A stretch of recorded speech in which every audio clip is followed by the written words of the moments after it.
High பிபிக்காக தொடர்ந்து மாத்திரைகள் எடுத்துக்கிறவளுக்கு சில பிரச்சனைகள் ஏற்படும். ஆனால் அதே நேரத்தில் அந்த மாத்திரைகளையும் நம்மளால் விட முடியாது.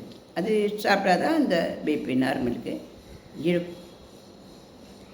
அது என்னென்ன பிரச்சனைகளை நமக்கு ஏற்படுத்தலாம் அப்படின்னா, ஃபேட்டி லிவர் வரலாம்,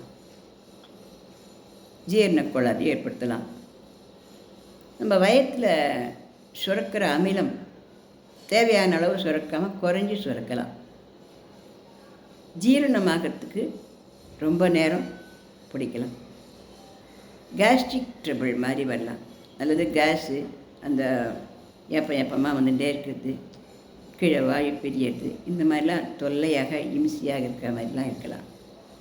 மலச்சிக்கல் கூட ஏற்படலாம்.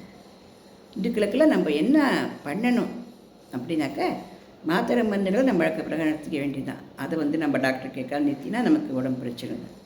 இருந்தால் நாம் பண்ண வேண்டியது என்ன அப்படின்னாக்க, ஜீரணம் ஆகிறதுக்கு நம்ம சீரக தண்ணியோ அல்ல சீரக சோம்பு தண்ணியோ கண்டினியூஸாக குடிச்சுட்டு வரலாம். அது மட்டும் பெறாது. மூச்சை நல்லா இழுத்து விடணும். நல்ல மூச்சு பயிற்சி. இந்த மூச்சு பயிற்சி நம்ம செய்யறது என்ன ஆகும் அப்படின்னாக்க, இப்போது ஐபிபிக்கு மாத்திரைகள் சாப்பிட்றவளுக்கு உண்டான பிரச்சனைகள் என்னென்னா, அவன் முழிச்சுட்டு இருப்பாள், ஆனால் தூக்க கலக்கமாகவே இருக்கும் அவளுக்கு எப்போ பார்த்தாலுமே.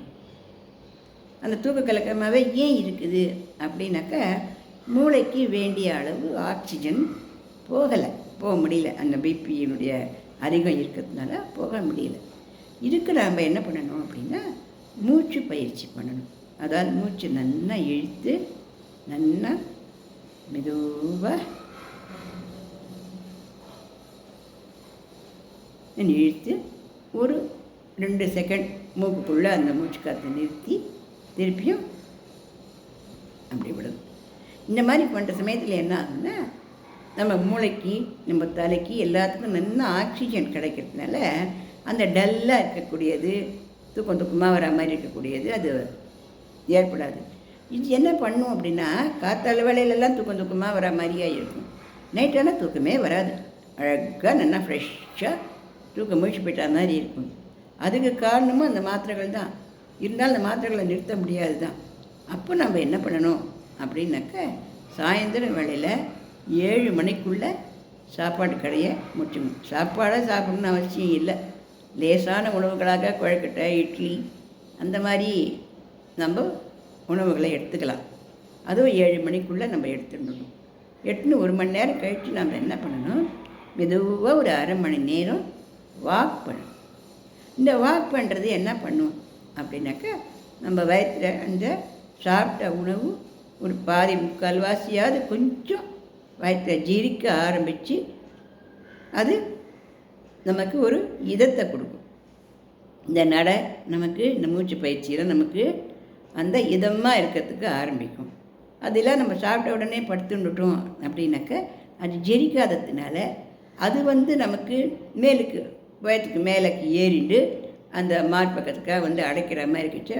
அச்சோ என்னமோ பண்ணுறதே, என்னமோ செய்யுது அப்படிங்கிற மாதிரி நம்ம பயப்படலாம். அது ஒன்றும் இல்லை. நம்ம சாப்பிட்ட உணவு தான் அது நமக்கு மேலுக்கு ஏறிண்டு வந்துடுறது. அது ஒரு சமயம் வச்ச மாறு அடைச்சிக்கிற மாதிரி இருக்குது, செம்பூசி தணுற மாதிரி, காற்று போகாத மாதிரி ஒரு அவஸ்தையாக இருக்குது. நமக்கு என்னமோ ஆயிடுத்து, நமக்கு தூங்க வேண்டாம், ஒன்றும் வேண்டாம், தூக்கத்தில் ஏதாவது ஆகிட்டு என்ன பண்ணுறது, இப்படிலாம் நம்மளோட குற்றேக்தி நான் நிறைய பண்ணுவேன். இப்போ நிறைய இதெல்லாம் நினச்சி நம்ம பயந்துட்டு நம்ம தூங்காமையே உட்காந்துட்டுருப்போம். தூங்காமல் உட்காந்தா பிபி நிறைய அதிகமாக தான் ஆகிடும்.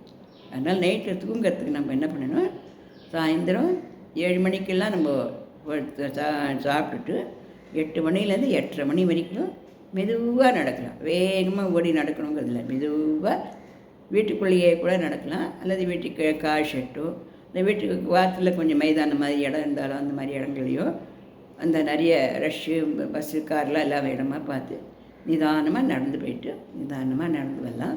இந்த வாக்கிங், இந்த மூச்சு பயிற்சி, இந்த உணவு கட்டுப்பாடு, இந்த எண்ணெய் கிண்ணெய் ஃபேட்டெலாம் நிறைய இல்லாமல் சாப்பிட்றது, இதெல்லாம் நமக்கு அந்த பிபி மாத்திரைகளை எடுத்துட்டா கூட அதோடய பின் விளைவுகளான இந்த தூக்க கலக்கம் எல்லாத்தையும் தூக்கமே வராமல் போடுது.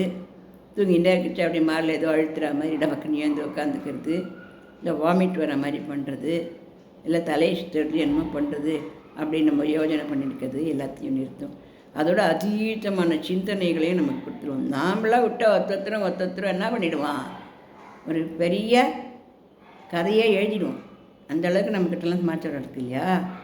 அந்த மாதிரி பிபி ஹை ஆக நமக்கு நிறைய பாட்டு கிடுகிடுன்னு நம்மளுடைய 10வது வயசுலேருந்து இப்போ இருக்கிற வயசு வரைக்கும் என்னென்ன நடந்துருக்கோ எல்லாம் ஒரு தடவை ரவுண்டு பிடிச்சிட்டு வந்துடும். அது ஈஸியாக. அதனால் அந்த மாதிரிலாம் நம்ம யோஜனைகளை வளர்த்துட்டே போனோம்னா காற்றுல பொழுதே ஒழிஞ்சு போயிடும். காற்றுல முடிஞ்சுட்டா தூங்கவே இல்லையான்னு வச்சுப்போம். அந்த மாதிரிலாம் இல்லாமல் இருக்கிறதுக்கு இதெல்லாம் நம்ம பண்ணலாம். சரியா?